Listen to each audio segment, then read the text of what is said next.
Chapter 14. The Winged Monkeys. You will remember there was no road, not even a pathway, between the castle of the Wicked Witch and the Emerald City. When the 4 travelers went in search of the witch, she had seen them coming, and so sent the winged monkeys to bring them to her. It was much harder to find their way back through the big fields of buttercups and yellow daisies than it was being carried. They knew, of course, they must go straight east toward the rising sun, and they started off in the right way. But at noon, when the sun was over their heads, they did not know which was east and which was west, and that was the reason they were lost in the great fields.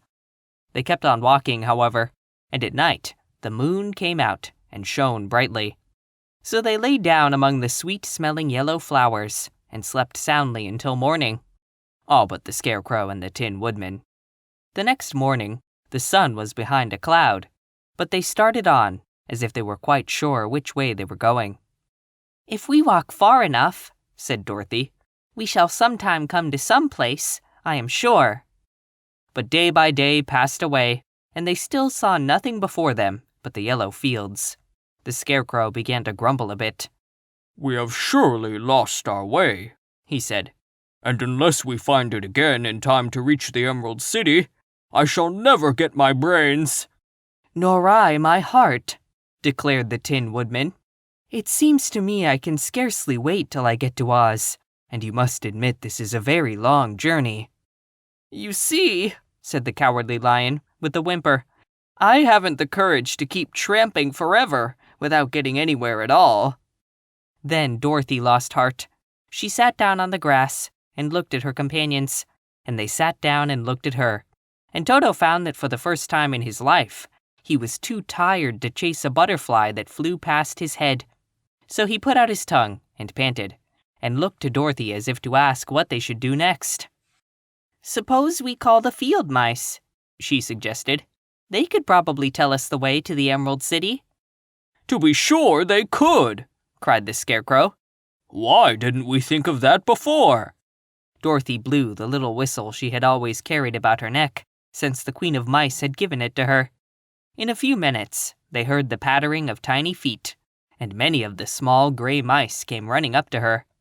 Among them was the Queen herself, who asked, in her squeaky little voice, "What can I do for my friends?" "We have lost our way," said Dorothy. "Can you tell us where the Emerald City is?" "Certainly," answered the Queen, "but it is a great way off, for you have had it at your backs all this time." Then she noticed Dorothy's golden cap and said, "Why don't you use the charm of the cap and call the winged monkeys to you? They will carry you to the city of Oz in less than an hour." "I didn't know there was a charm," answered Dorothy in surprise. "What is it?" "It is written inside the golden cap," replied the Queen of the Mice. "But if you are going to call the winged monkeys, we must run away, for they are full of mischief and think it great fun to plague us." "Won't they hurt me?" asked the girl anxiously. "Oh, no. They must obey the wearer of the cap. Goodbye." And she scampered out of sight, with all the mice hurrying after her. Dorothy looked inside the golden cap and saw some words written upon the lining. These, she thought, must be the charm, so she read the directions carefully and put the cap upon her head. "Epe, pepe, coque," she said, standing on her left foot. "What did you say?" asked the Scarecrow, who did not know what she was doing. "Hilo, holo, hello," Dorothy went on, standing this time on her right foot. "Hello," replied the Tin Woodman, calmly. "Zizzy, zuzzy, zick," said Dorothy, who was now standing on both feet. This ended the saying of the charm, and they heard a great chattering and flapping of wings as the band of winged monkeys flew up to them. The king bowed low before Dorothy and asked, "What is your command?" "We wish to go to the Emerald City," said the child, "and we have lost our way." "We will carry you," replied the king. And no sooner had he spoken Then 2 of the monkeys caught Dorothy in their arms and flew away with her. Others took the Scarecrow and the Woodman and the Lion, and one little monkey seized Toto and flew after them, although the dog tried hard to bite him. The Scarecrow and the Tin Woodman were rather frightened at first, for they remembered how badly the winged monkeys had treated them before.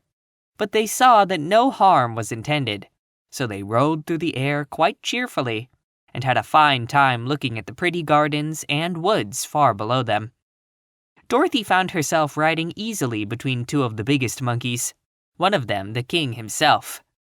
They had made a chair of their hands and were careful not to hurt her. "Why do you have to obey the charm of the golden cap?" she asked. "That is a long story," answered the king, with a winged laugh. "But as we have a long journey before us, I will pass the time by telling you about it, if you wish." "I shall be glad to hear it," she replied. "Once," began the leader, "we were a free people, living happily in the great forest, flying from tree to tree, eating nuts and fruit, and doing just as we pleased without calling anybody master. Perhaps some of us were rather too full of mischief at times, flying down to pull the tails of the animals that had no wings, chasing birds, and throwing nuts at the people who walked in the forest. But we were careless and happy and full of fun, and enjoyed every minute of the day. This was many years ago, long before Oz came out of the clouds to rule over this land. There lived here then, away at the north, a beautiful princess, who was also a powerful sorceress. All her magic was used to help the people, and she was never known to hurt anyone who was good. Her name was Gayolette, and she lived in a handsome palace built from great blocks of ruby. Everyone loved her, but her greatest sorrow was that she could find no one to love in return, since all the men were much too stupid and ugly to mate with one so beautiful and wise. At last, however, she found a boy who was handsome and manly, and wise beyond his years. Gayolette made up her mind that when he grew to be a man, she would make him her husband. So she took him to her ruby palace, and used all her magic powers to make him as strong and good and lovely as any woman could wish. When he grew to manhood, Quaylala, as he was called, was said to be the best and wisest man in all the land, while his manly beauty was so great that Gayolette loved him dearly and hastened to make everything ready for the wedding. My grandfather was, at that time, the king of the winged monkeys, who lived in a forest near Gayolette's palace, and the old fellow loved a joke better than a good dinner. One day, just before the wedding, my grandfather was flying out with his band when he saw Quaylala walking beside the river. He was dressed in a rich costume of pink silk and purple velvet, and my grandfather thought he would see what he could do. At his word, the band flew down and seized Quaylala, carried him in their arms until they were over the middle of the river, and then dropped him into the water. "Swim out, my fine fellow," cried my grandfather, "and see if the water has spotted your clothes." Quaylala was much too wise not to swim, and he was not in the least spoiled by all his good fortune. He laughed when he came to the top of the water, and swam in to shore.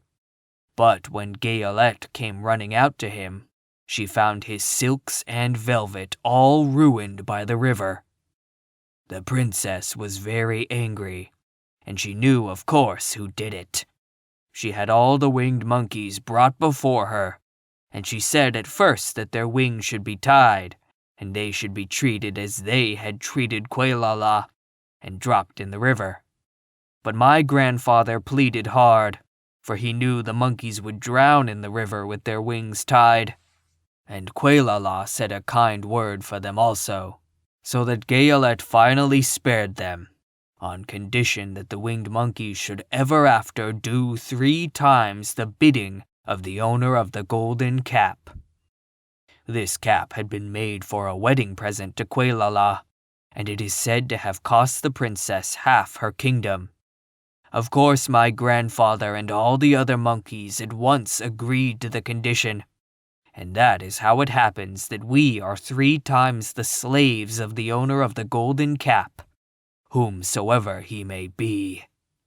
"And what became of them?" asked Dorothy, who had been greatly interested in the story. "Quelala, being the first owner of the golden cap," replied the monkey, "he was the first to lay his wishes upon us. As his bride could not bear the sight of us, he called us all to him in the forest after he had married her, and ordered us to always keep where she could never again set eyes on a winged monkey, which we were glad to do, for we were all afraid of her. This was all we ever had to do until the golden cap fell into the hands of the Wicked Witch of the West, who made us enslave the Winkies, and afterward drive Oz himself out of the land of the West. Now the golden cap is yours, and 3 times you have the right to lay your wishes upon us." As the Monkey King finished his story, Dorothy looked down and saw the green, shining walls of the Emerald City before them. She wondered at the rapid flight of the monkeys, but was glad the journey was over. The strange creatures set the travelers down carefully before the gate of the city. The king bowed low to Dorothy, and then flew swiftly away, followed by all his band. "That was a good ride," said the little girl. "Yes, and a quick way out of our troubles," replied the lion. "How lucky it was you brought away that wonderful cap."